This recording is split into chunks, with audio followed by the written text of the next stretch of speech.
Learning to be a Mother, an essay by Shashi Deshpande. Summary Analysis. Hello and welcome to the discourse. Shashi Deshpande has established herself as a key authentic voice in Indian English fiction, and she continues to do so. Her novels are rife with female identity quests. Most of the time, they are told by female protagonists who are trying to figure out who they are throughout the book. Deshpande's writings help ladies constructively discover their potential. Deshpande does not allow her female characters to deviate from the established rules of society in any of her short stories. Most of her stories are themed around family ties, such as those between husband and wife, mother and daughter, or father and granddaughter. Women's struggles as a wife, mother, and daughter are highlighted. A mother or a wife is not an imposition, she argues, while discussing the importance of human relationships. When the woman is given tight rules on how to behave, she believes it becomes an imposition. A woman must learn to exist in relationships according to her. In her essay, Learning to be a Mother, Shashi Deshpande talks about the nuggets of wisdom, the concepts of motherhood she has picked from her mother. Shashi Deshpande accuses the patriarchal social structure that imposes certain roles on women and restricts their potential within the four walls of the house. It is an essay, and hence she relies on her own experiences as a daughter when she observed her mother, and as a mother when she gave birth to her children and when she grew them well. She begins her essay by expressing what Deshpande has learned about motherhood over the years. She says that she, like all others, first learned about motherhood from her own mother. The author then talks about how childbirth is considered to be a painful yet joyous process at the same time. Deshpande also talks about how women are believed to transform into noble, sensitive beings after giving birth. Then she begins demystifying the stereotypical notions of mothers and motherhood while rationalizing it. She tries to debunk the myths attached to motherhood that often burden women as society expects and forces them to behave in a particular way. Mothers are compared to God as they are loving and forgiving. It is considered to be a sin to disrespect and hurt her. The writer then mentions the irrational myths attached to motherhood. A mother is a selfless person who wants nothing for herself but everything for her children. A mother can never be unjust and unfair, and she loves her children equally and others. She then offers her observations while checking and rationalizing these myths and questioning the idea of being an ideal mother at the cost of one's individuality. Shashi asserts that motherhood is not a state of grace or a transition of a woman to nobility and virtue. These are cultural attributes that are thrust upon women. If a woman is noble and virtuous in her intentions, she will remain so despite being a mother. While all women know this truth, they never dare to contradict these attributes and tell their truth even to their own mothers or children. Rather, they begin trying to stay true to the expectations. They often try to retain the myth of the ideal mother by telling cooked up stories of the self sacrifice of mothers. This results in a pang of guilt and conflict in the mind of the woman who tends to be free and independent. Often, this guilt results in a traumatic experience of motherhood. In her novel, The Binding Vine, Deshpande raised the issue through her created character of Kishore's mother, Meera, who died when Kishore was just 1 day old. Meera was a well educated girl and a poet.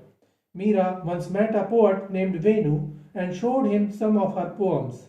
Venu discouraged and ridiculed her and said, "Why do you need to write poetry? It is enough for a young woman like you to give birth to children. That is your poetry. Leave the other poetry to us, men." Is motherhood a full-time job? Can a mother be a writer too? Yes, if she can manage the workload, lack of rest, and constant guilt. Shashi herself was a writer and a mother. Her own performance as a mother filled her with feelings of guilt and inadequacy. Her urge to write added fuel to her creativity, but the question was, how could she shut down the door on a child who wanted her? Yet, how could she shut the door to her own creativity? The essay depicts the tug of war between motherhood and individuality in various responsibilities. Her urge to write hinders her motherly duties, yet she understands that selflessness and creativity do not match each other.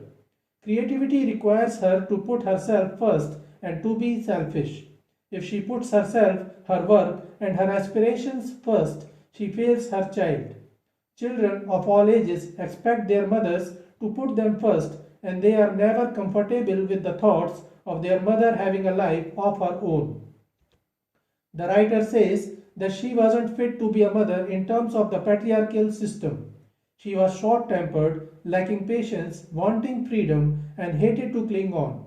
She aspired to write, which required a lot of time on her own. Being self critical, Shashi felt that she was inefficient, confused, unreasonable, and tyrannical. On the other hand, she had this strong urge to be an ideal mother, always willing to be for her children, yet she couldn't. She could never surrender herself to the selfless service that motherhood demands amid her desire to write books. She was caught up in the crossfire between individual responsibility and motherly duties. Deshpande preferred to choose her career, leaving her children aside to fill up the vacuum that existed within her. This helped her when her children grew up. She claimed that when her children no longer needed her, she didn't feel empty. She already had a career to take care of. It was when Deshpande became a mother that she truly understood how painful, cruel, ugly, and hideous the process of childbirth was. Nothing comes naturally, not even breastfeeding. Everything has to be learned with practice. She realized that motherhood is a state of vulnerability while people expect nobility and goodness. She was confused by the mixed feelings of joy and rage that she felt when she was with her child. Even when her children grew old, she couldn't eliminate that confusion. She even quarreled with her children when they grew old, though she thought she would never do it. Deshpande raised another issue related to motherhood. Does a mother love her all children equally and at all times? She related to her childhood memories and said that even as a child she understood that mothers get tired of their children. Mothers may become tyrannical too. They want their children to live as they want to, not as what the children are. Deshpande says that often a mother's love is not unconditional. Rather, it is presented as a reward for good behavior. As Shashi Deshpande grew old, she also realized that mothers often stand against the desires and aspirations of their children. The writer says that though mothers continue to mention that they want nothing for themselves, they try to get things from their children. The writer says that she realized the reason for her confusion later. She says that she had so many fantasies regarding the role of a mother. She was not able to live up to the fantasies of a perfect mother. This fantasized concept of a perfect mother confused every woman. Such images of selfless, self-sacrificing mothers are conveyed to us in the form of myths and prioritize the love of mothers for their children. She is unable to cope with the expectations of her as a mother with no desires of her own, not even the simplest feeling of hunger. When one becomes a mother, one does not automatically shed all one's personality and become just a mother. One is still the person, an individual, who has lived and developed for years before becoming a mother. Motherhood is neither sacred nor holy, it is natural. She looks at motherhood as one of many roles of a woman, not a state that defines her and puts her in a trap, but a role that helps her to grow as a human being. I am a human being first and a mother next. Deshpande ends her essay with that declaration.